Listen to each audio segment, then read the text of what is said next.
முதல்ல பிரண்டை துவையல் எப்படி செய்கிறது பார்க்கலாம். கொஞ்சம் பிரண்டையை க்ளீன் பண்ணி எடுத்து தனியாக வச்சுக்கோங்க. ஒரு கடாயில் கொஞ்சமாக நல்லெண்ணெய் சேர்த்துட்டு இதில் 1 டீஸ்பூன் அளவுக்கு உளுத்தம் பருப்பு, 1 டீஸ்பூன் அளவுக்கு கடலைப்பருப்பு, ஒரு 5-6 காஞ்ச மிளகாய் சேர்த்து இதை நல்லா வதக்கிக்கோங்க. இப்போ இதில் ஒரு பெரிய வெங்காயம், ஒரு 5-6 பல் பூண்டு சேர்த்து நல்லா வதக்குனதுக்கு அப்புறமா நல்லா க்ளீன் பண்ணி எடுத்து வச்சிருக்கிற பிரண்டையை இதில் சேர்த்துக்கலாம். எனக்கு பார்த்தீங்கன்னா கொஞ்சமாக தான் கிடச்சிது. ஸோ கரெக்டாக ஒரு கைப்பிடி அளவுக்கு பிரண்டை கிடச்சிது. ஸோ அதை நல்லா க்ளீன் பண்ணிவிட்டு இதில் சேர்த்துருக்கேன். நல்லா வதங்கினதுக்கப்புறமா தேவையான அளவுக்கு கொஞ்சமாக உப்பு சேர்த்துக்கோங்க, கொஞ்சமாக புளி சேர்த்துக்கோங்க, கடைசியாக அதில் கொஞ்சமாக தேங்காய் சேர்த்துட்டு ஸ்டவ் ஆஃப் பண்ணிக்கலாம். இப்போது இதெல்லாம் நல்லா ஆற வச்சதுக்கப்புறமா மிக்சி ஜாரில் சேர்த்துட்டு நல்லா ஃபைன் பேஸ்ட்டாக அரைச்சி எடுத்துக்கோங்க. இது இட்லி தோசையோடு சாப்பிட்றதுக்கும் ரொம்பவே நல்லாயிருக்கும். சுட சுட சாதத்தில் கொஞ்சமாக நெய் சேர்த்துட்டு இந்த துவையல் சேர்த்து சாப்பிட இன்னுமே டேஸ்ட்டாக இருக்கும். ட்ரை பண்ணி பாருங்கள். மல்லி துவையல் எப்படி செய்கிறது பார்க்கலாம். ரொம்ப சிம்பிள், அதே சமயத்தில் ரொம்ப டேஸ்டியாகவும் இருக்கும். கடாயில் நல்லெண்ணெய் சேர்த்துட்டு ஒரு 5-6 காஞ்ச மிளகாய் சேர்த்துக்கலாம். 2 டீஸ்பூன் அளவுக்கு கொத்தமல்லி இதில் சேர்த்துருக்கேன். கொத்தமல்லி விதை சேர்த்துட்டு இது நல்லா வறுத்துக்கலாம். கூடவே ஒரு மீடியம் சைஸ் பெரிய வெங்காயத்தையும் கட் பண்ணி சேர்த்துருக்கேன். 1 கப் அளவுக்கு தேங்காய் துருவல் இதில் சேர்த்துக்கோங்க. சேர்த்து இது எல்லாத்தையும் நல்லா ஃபைனாக ரோஸ்ட் பண்ணி எடுத்துக்கணும். கொஞ்சமாக புளி, கொஞ்சமாக உப்பு இதெல்லாம் சேர்த்துட்டு நல்லா வறுத்துட்டு இதை ஒரு மிக்சி ஜாரில் சேர்த்து நல்லா ஃபைன் பேஸ்ட்டாக அரைச்சி எடுத்துக்கோங்க. நல்ல கமகமான நல்ல டேஸ்டியான இந்த கொத்தமல்லி சட்னி ரெடி ஆயிடுச்சு. நல்ல சுட சுட சாதத்தில் இதை சேர்த்துட்டு கொஞ்சமாக தேங்காய் எண்ணெய் இல்லைன்னா நல்லெண்ணெய் சேர்த்துட்டு இதை அப்படியே உருட்டி சாப்பிட்டா பிரமாதமாக இருக்கும். பூண்டு கார சட்னி எப்படி செய்கிறது பார்க்கலாம். இது ரொம்ப ரொம்ப சிம்பிள். இதுக்கு கடாயில் கொஞ்சமாக நல்லெண்ணெய் சேர்த்துட்டு ஒரு 3 காஞ்ச மிளகா, 2 பெரிய வெங்காயத்தை கட் பண்ணி வச்சுருக்கேன், அதை சேர்த்துக்கலாம். ஒரு 25 பல் பூண்டு உரிச்சிட்டு க்ளீன் பண்ணி வச்சுருக்கேன், அதையும் இதில் சேர்த்துட்டு நல்லா வதக்கி விட்டுருங்க. இதெல்லாம் நல்லா வதக்குனதுக்கு அப்புறமா நல்லா ஆற வச்சுட்டு மிக்சி ஜாரில் சேர்த்துக்கோங்க. கடைசியில் அரைக்கும் போது கொஞ்சமாக புளி, உப்பு இது சேர்த்துட்டு நல்லா ஃபைன் பேஸ்ட்டாக அரைச்சி எடுத்தோம் அப்படின்னா இந்த கார சட்னி நல்லா பர்ஃபெக்டாக ரெடி ஆகிடுச்சு.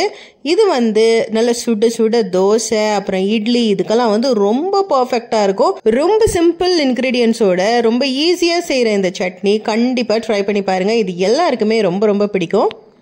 ரொம்ப ரொம்ப டேஸ்டியான புதினா சட்னி எப்படி செய்கிறது பார்க்கலாம். ஸ்டவ் ஆன் பண்ணிட்டு ஒரு கடாய் வச்சுக்கலாம். 1 டேபிள் ஸ்பூன் அளவுக்கு நல்லெண்ணெய் சேர்த்துட்டு 1 டேபிள் ஸ்பூன் அளவுக்கு கடலைப்பருப்பு சேர்த்துக்கலாம். இது கூடவே ஒரு அரைக்கட்டு அளவுக்கு புதினா கொத்தமல்லி, ஒரு தக்காளி, ஒரு வெங்காயம், 3 பச்சை மிளகா, ஒரு 5 பல்லு பூண்டு, ஒரு 2 சின்ன பீஸ் இஞ்சி. கடலைப்பருப்பு வறுபட்டதுக்கு அப்புறமா இது எல்லாத்தையும் கடாயில சேர்த்துட்டு நல்லா வதக்கி விட்டுற வேண்டியதான். கூடவே கொஞ்சமா உப்பு, புளி இது ரெண்டுத்தையும் தேவையான அளவுக்கு சேர்த்துக்கலாம். சேர்த்துட்டு ஒரு கைப்பிடி அளவுக்கு தேங்காய் இதையும் சேர்த்து எல்லாத்தையும் நல்லா வதக்கி விட்டுருங்க. நல்லா வதங்கினதுக்கு அப்புறமா ஆற வச்சுட்டு மிக்சி ஜார்ல சேர்த்து நல்ல ஃபைன் பேஸ்டா அரைச்சி எடுத்தோம்னா நம்மளுடைய கிரீன் சட்னி சூப்பரா ரெடி ஆயிடுச்சு. இது தாளிக்க வேண்டாம், டேஸ்ட் அவ்வளவு நல்லா இருக்கும். இது கூட நல்ல சாஃப்டான இட்லி, தோசை இதெல்லாம் வச்சு சாப்பிடும் போது ஃபேண்டாஸ்டிக்கா இருக்கும். இது ரைஸ் கூட கூட ரொம்பவே நல்லா இருக்கும். எங்க வீட்டுல இன்னைக்கு இட்லி கூட அதை சாப்பிட போறோம். ரொம்ப ஹெல்தியான இந்த சட்னி கண்டிப்பா நீங்களும் உங்க வீட்டுல ட்ரை பண்ணி பாருங்க. சாப்பிட மாட்டேன்னு சொல்ற சின்ன பசங்க கூட இந்த சட்னி கொடுத்தீங்கன்னா ரொம்ப நல்லா விரும்பி சாப்பிடுவாங்க. ரொம்ப ஹெல்தியான மணத்தக்காளி சட்னி. இது டேஸ்டியா எப்படி செய்யறது பார்க்கலாம். இது ரொம்ப சிம்பிள் தான். ஒரு கடாயில கொஞ்சமா நல்லெண்ணெய் சேர்த்துக்கோங்க. இதுல 1 டேபிள் ஸ்பூன் அளவுக்கு கடலைப்பருப்பு சேர்த்துக்கலாம். கடலைப்பருப்பு நல்லா ரோஸ்ட் ஆகுற வரைக்கும் இந்த நல்லா வதக்கி விட்டு குக் பண்ணி எடுத்துக்கலாம். இது நல்லா ரோஸ்ட் ஆனதுக்கு அப்புறமா ஒரு மீடியம் சைஸ் வெங்காயத்தை நல்லா கட் பண்ணி வச்சிருக்கேன். ஸோ இப்போ இதுல சேர்த்துக்கலாம். கூடவே ஒரு 2 பச்சை மிளகாவையும் கட் பண்ணி வச்சிருக்கேன், அதையும் சேர்த்துக்கோங்க. சேர்த்துட்டு இது எல்லாத்தையும் நல்லா வதக்கி விட்டுருங்க. இது ரொம்ப நல்லா வதங்கணும்னு அவசியம் கிடையாது. ஓரளவுக்கு நல்ல கண்ணாடி பதம் வர வரைக்கும் நல்லா வதங்கினா போதும்.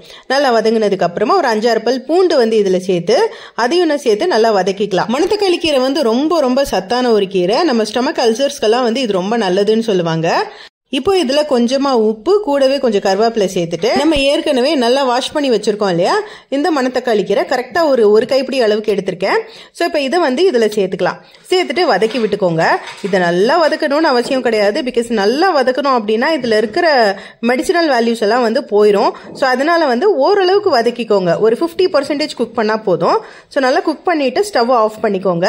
ஸோ ஆஃப் பண்ணிட்டு ஒரு கைப்பிடி அளவுக்கு தேங்காய் இதுல சேர்த்துக்கலாம். சேர்த்துட்டு இதை நல்லா ஃபைன் பேஸ்டா அரைச்சி எடுத்துக்க வேண்டியதான். ஸோ இந்த சட்னி பாத்தீங்கன்னா இட்லி தோசைக்கு ரொம்ப பர்ஃபெக்டா இருக்கும். இதை நீங்க சாதத்தோட சாப்பிடணும் அப்படின்னு நினைச்சீங்கன்னா இது கூட கொஞ்சமா புளி சேர்த்து அரைச்சிக்கோங்க. ரொம்ப பர்ஃபெக்டான சட்னி சூப்பர்பா ரெடி ஆயிடுச்சு. என்னடா இதுல கீரை எல்லாம் சேர்த்திருக்கோமே, டேஸ்ட்ல எதுவும் காம்ப்ரமைஸ்னா கண்டிப்பா கிடையாது. டேஸ்ட் பர்ஃபெக்டா இருக்கும், ரொம்ப டேஸ்டா இருக்கும். ஸோ இட்லி தோசையோட கண்டிப்பா ட்ரை பண்ணி பாருங்க.